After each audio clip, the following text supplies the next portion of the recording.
Quiet, let's go, 10 minutes. 10 minutes, here we go. Established facts, discussion number 4. What have we established? We established why we study math. Why do we study math? Save grandma on Route 91. We have figured out that the point of inflection occurs when we get a change in concavity. I hope you can see that that's concave down. And we have established that in the last class as something that might help us study acceleration. Right? So concave up, positive acceleration, concave down, negative acceleration. So negative acceleration means you're going faster south. Okay, positive acceleration faster north. Okay, for a better way of describing it. What else do we have? We've got rate of change of a cubic. All right, so I got to go get my little geometric model here. And now I'm not saying that you've made all these connections, but I'm trying to put it in your head so that you'll make them quicker than you would otherwise if I didn't put it in your head. Pretty hard to get anything understood when it's not put in your head. All right, so this is what we did. We had a volume of a box, and we said that when we put a layer of surface area on the box, it's actually, if the surface area has to have a little bit of height, like the magic paintbrush, right? Then this is adding volume to the box. And what we established, again, you haven't heard it enough times, is that this, let's say it's a 4 by 4. Well, then that's 16, that's 16, that's 16. That's 48 units of change that just occurred, volume change, depending upon the last dimension. And I think the last dimension might have been 0.001, right? Then you'd multiply that times 45.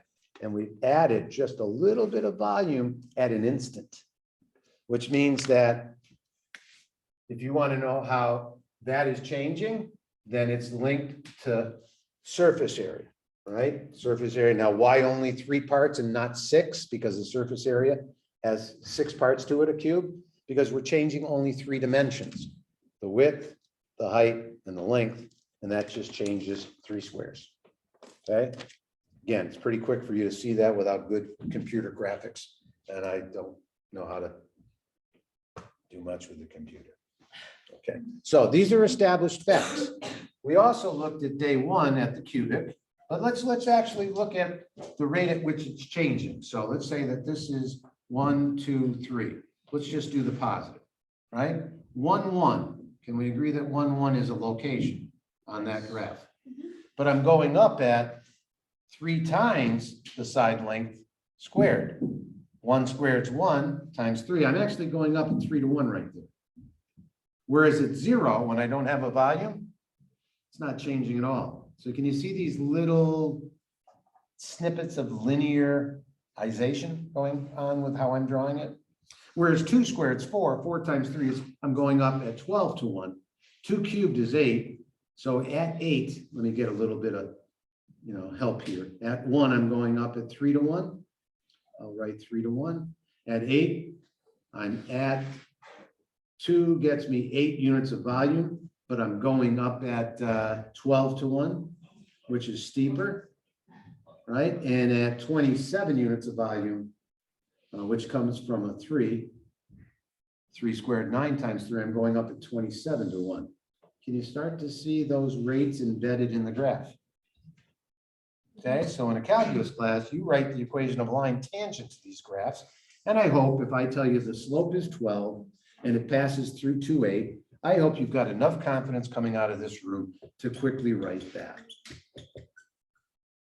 Okay, and if you have, then you'll have classmates in your calc, for those of you doing calculus, who aren't going to remember how to write the equation of a line, right? And hopefully you do, so you can concentrate on the conversation that we're having. All right, so that's the tangent. That's the tangent to this. So the tangent to this curve looks like that, and that's the equation. Okay, and those tangents tell us how something's changing at an instant. That's not really where I want to go with this, so let me get you where I'm going. So why is the cubic changing least quickly there? Least quickly. There's a heck of a lot of difference between what happens from squaring that number and squaring that cubic, sorry, big difference. We cube this one, we get .000000001. We cube this one, we get 16.048.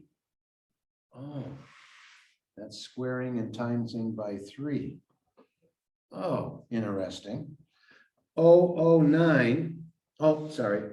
00012. Oh, that's 3 times 4.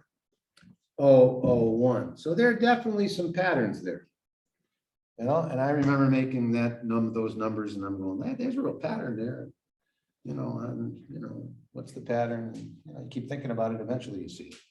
But right now, we're looking at 0.048. My X is changed by 0.001. I hope you can see 48 units of change coming from that. These are established facts that we've done. All right. But we're working cubics like this. That's what you're working on in class right now. How does that differ than cubics like this?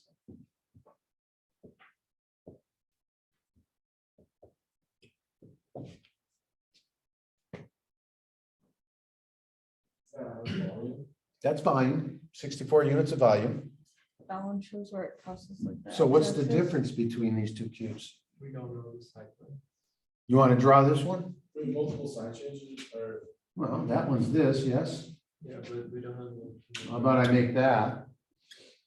And how about I connect it to X minus 2, which might be that?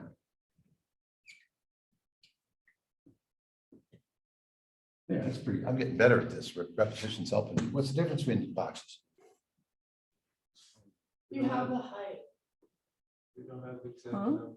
I'll give you numbers. Let's put 20 in here. 10, 18.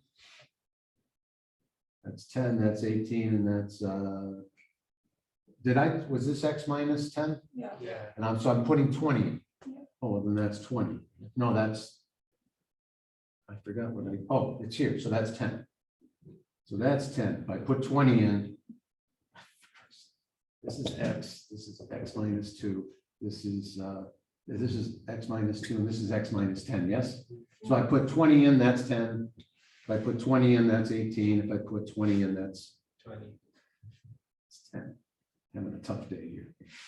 All right, so those are the sides finally. Sorry for taking They're some. not all equal. They're not all equal. Yeah. Where have you seen that before? Rectangle. Oh, rectangle. Yeah, we've been playing with rectangles, haven't we? Playing with rectangles. We've been playing with things like X and X minus 10, yes? Can you graph that for me? What information do you know? I think you know the roots, don't you? Yeah. No, shouldn't I put dashes to the first to go along with what we've been talking about in class? And if you put a number bigger than 10 in, then it's going up, isn't it? So don't we have a quick graph? And what's that value? Well, that's 0, that's 10, yes? So got to be 5, so we could put the 5 in and get negative 25, right? Yeah. But what also could we have done? Could have put it in graphing form, yes? So how do I put x squared minus 10x in graphing form? I do completing the square. And I don't know why it's called completing the square. It seems like a terrible term. Somebody keeping track of time? Has it been 10 minutes? Oh, that's about good enough place to stop soon. So how do I complete the square? We know it's this, yes? Yeah. And the roots were 0 and 10, yes? And now it seems like 5 is really important. What's a quick way to get 5 out of 0 and 10? Make the longer side shorter, right? And make the shorter side longer, and then you have a square, don't you? And this is x squared minus 10x. This is x squared minus 10x plus 25. And then you have to do what? Subtract 25, right? So over here you have x squared minus 10x plus 0. I'm going to change this to x squared minus 10x plus 7. And over here, that would mean that this is 7 bigger. So that over here I have x squared minus 10x add 7 minus 18. Okay, so let's graph this now. So you're looking at a quadratic, yes? Why 7? I just made something up out of thin air.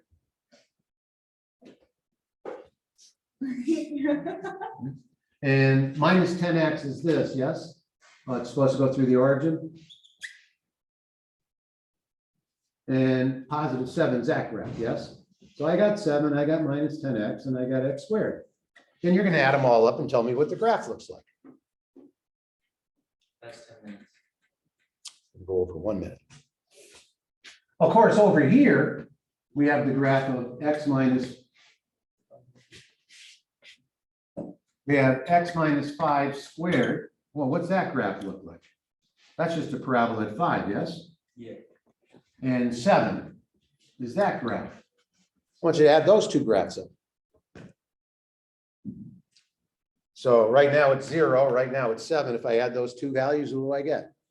7. Right now it's some number on the parabola and some number on the linear function that happen to be the same, yes? So whatever this distance is to there, all I got to do is what? Double it, right? They're both the same height. The parabola is the same height. 7's the same height, so I'm up here at 14. Oh, and this is here, yes? Looks to me like that parabola, every y value on that parabola just is 7 units bigger, yes? So which is easier to kind of look at graphically? 3 things, 3 graphs or 2 graphs? Oh, that's helpful. That's helpful, yeah. And we did what over here? Completing the square, yes? Okay, well, we'll pick up again on Monday. And you're wondering where that's going. It's going to go through probably another 20, 10-minute discussions. But we're getting there. All right. Well, what a haircut today. Well, there we go. We'll see you. Bye-bye.